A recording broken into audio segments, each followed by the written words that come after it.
కానీ సెప్టెంబర్ 11 కనుక ఊహిస్తే అబ్బో అదంత నైశ్చల్యం.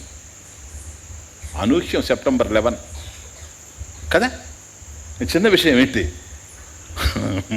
మనకు ఒకవేళ అంతఃకరణ శుద్ధి ఉండినా మనల్ని ఆ విధంగా తీసుకొని పోమంటే ఫ్లైట్ని నైశ్చల్యం ఉంటుంది. మనకు కాళ్ళు చేతులు నరాలు వణికిపోతాయి. మనకు అంతఃకరణ శుద్ధి ఉంటే ఉండొచ్చు, అది అంతఃకరణ నైశ్చల్యం. కానీ అంతఃకరణ శుద్ధి లేదు.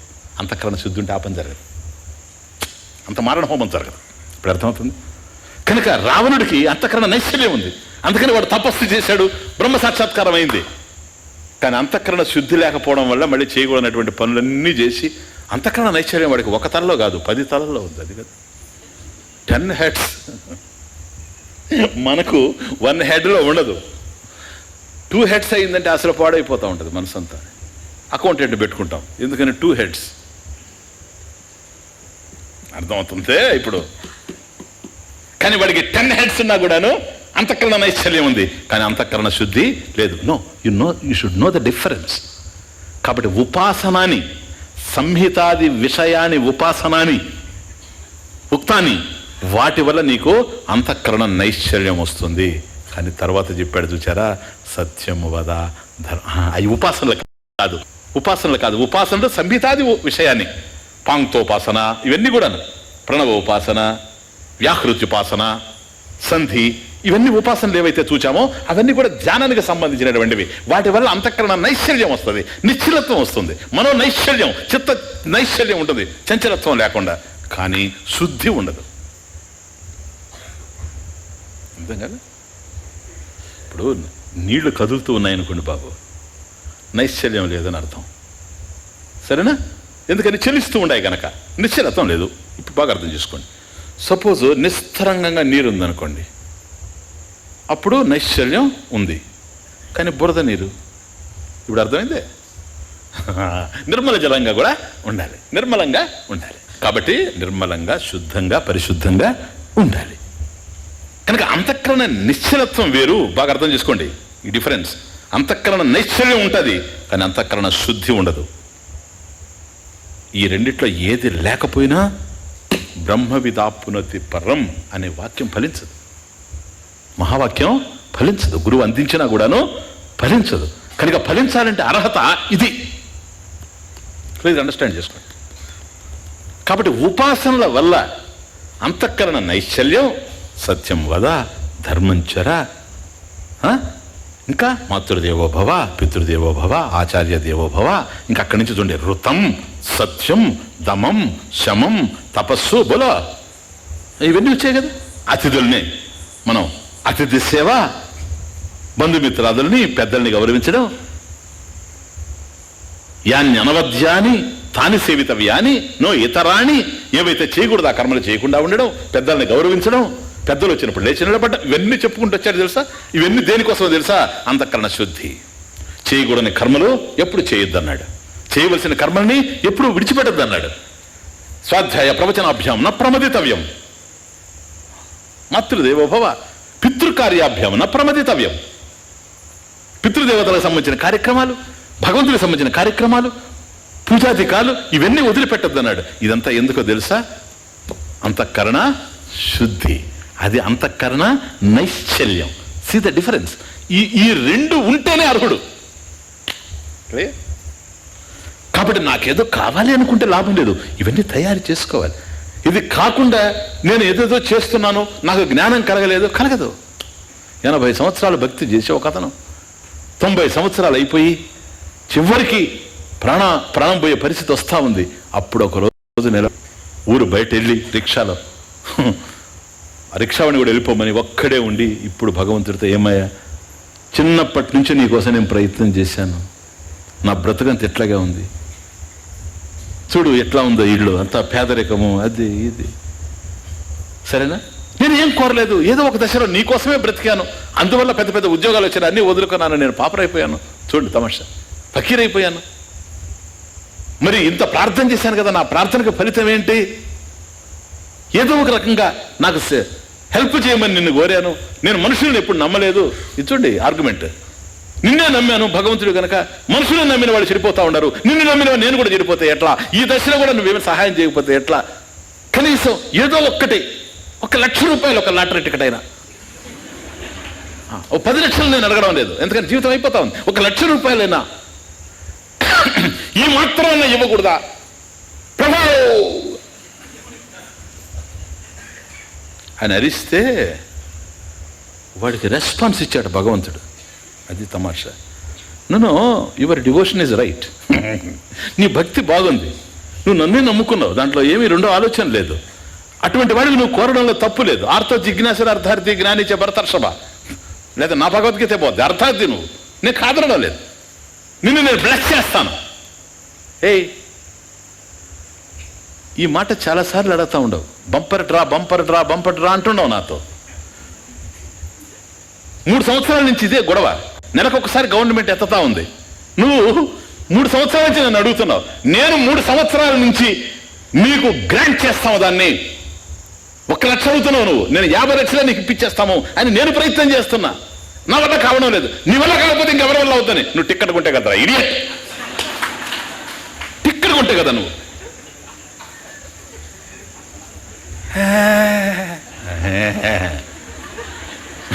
టిక్కెట్ కొనకపోతే నువ్వు టిక్కెట్ 1 రూపీ పెట్టే నువ్వు టిక్కెట్ పర్చేజ్ చేస్తే స్వామి గారికి ఇవ్వకపోతే అసలే టిక్కెట్ నాకు లాటరీ వాళ్ళెవరో టిక్కెట్ కొంటే నీకు ఎట్లా వస్తుంది, నువ్వు కొను. అర్థమవుతుంది? నాకు ఏదో కావాలంటే కాదు సార్, నువ్వు చేయాల్సిన పని నువ్వు చేయాలి సార్. జ్ఞానం కావాలంటే కాదు, జ్ఞానం వస్తుంది. జ్ఞానం ఎందుకు రాదు? జ్ఞానం ఎందుకు రాదు? అందరికి వచ్చిన జ్ఞానం నీకు నాకు ఎందుకు రాదు?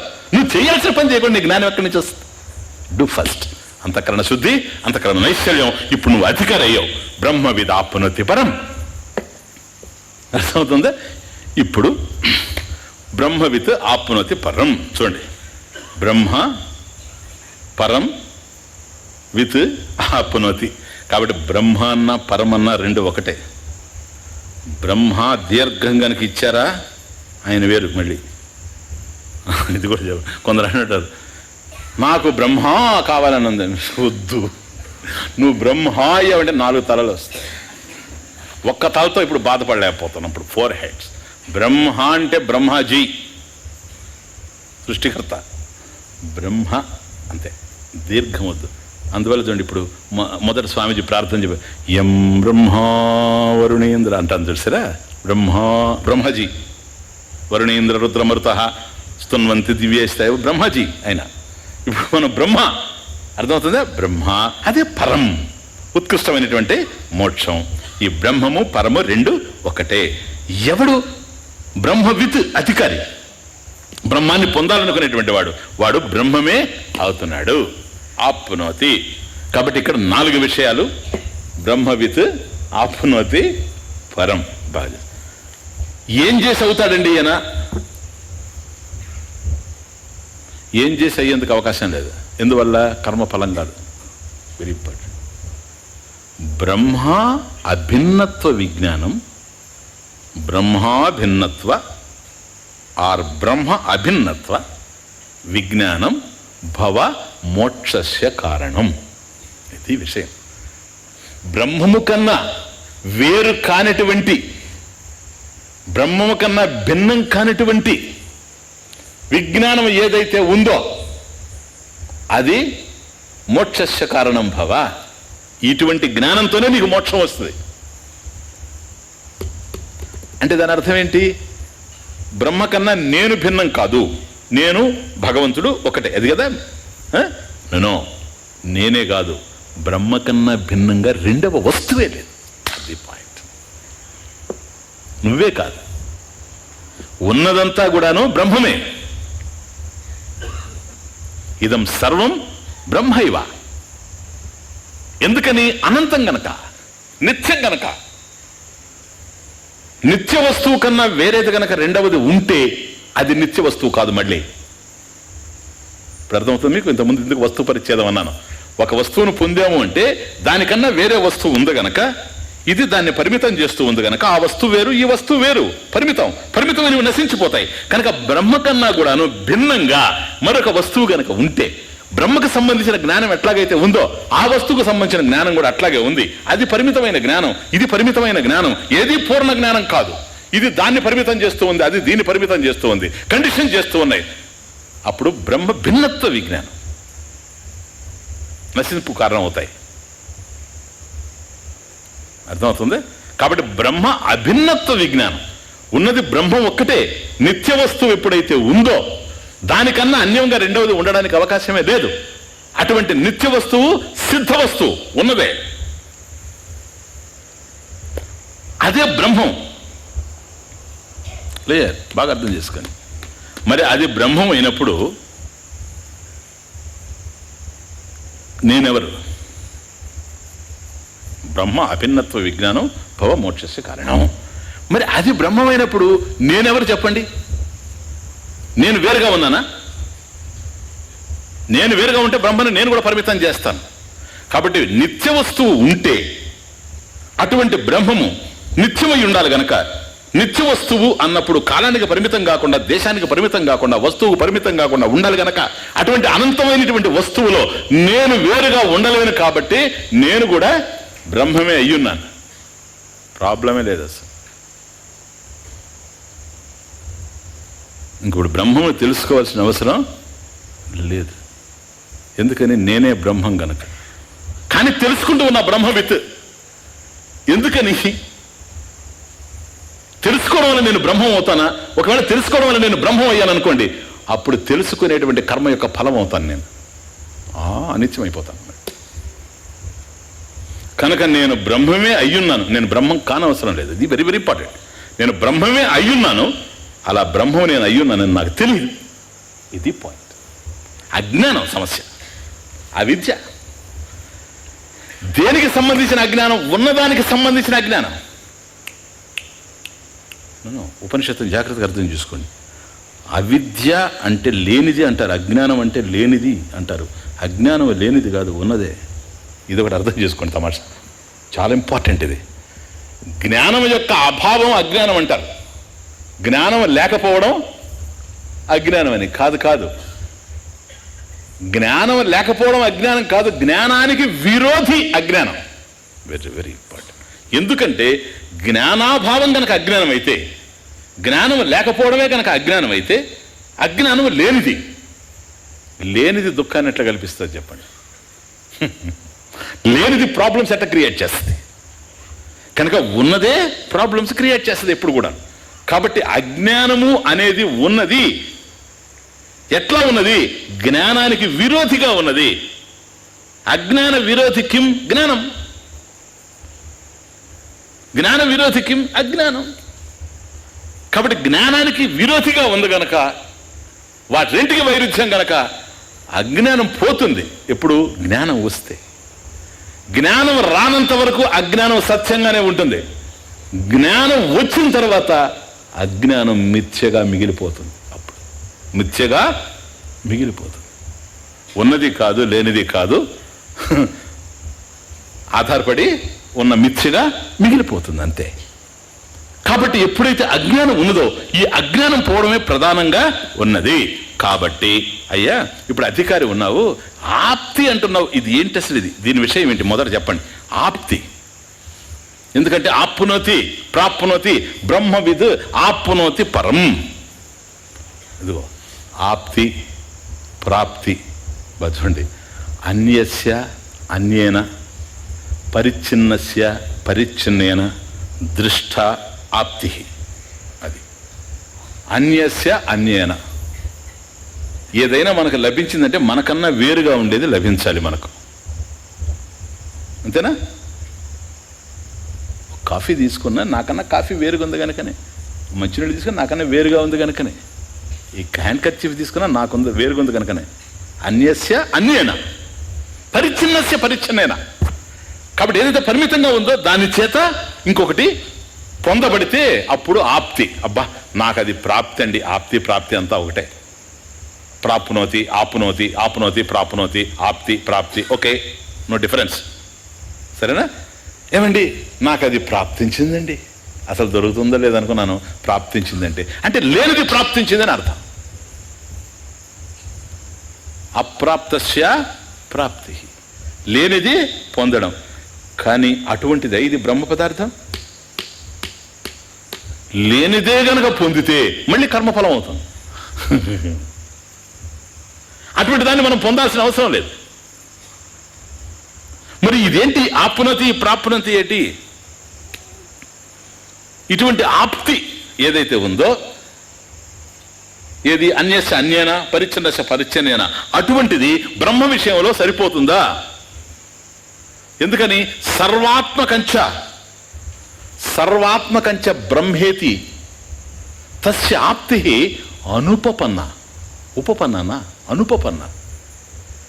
కాబట్టి సర్వత్రా నిండి నిబిడీకృతమైనటువంటి నిత్యమైనటువంటి బ్రహ్మ విషయంలో సర్వాత్మకంచ బ్రహ్మేతి తస్య ఆప్తి అనుపపన్న. భాష్యం.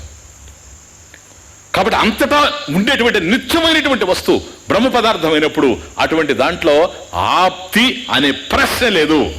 ఎందుకంటే మనకన్నా అన్యంగా ఉండేటువంటి దాన్ని పొందుతాము, మనకన్నా వేరుగా ఉండేటువంటి దాన్ని పొందుతాము. కానీ బ్రహ్మము సర్వత్రా ఉండేటప్పుడు నాకన్నా కూడా వేరుగా లేడు.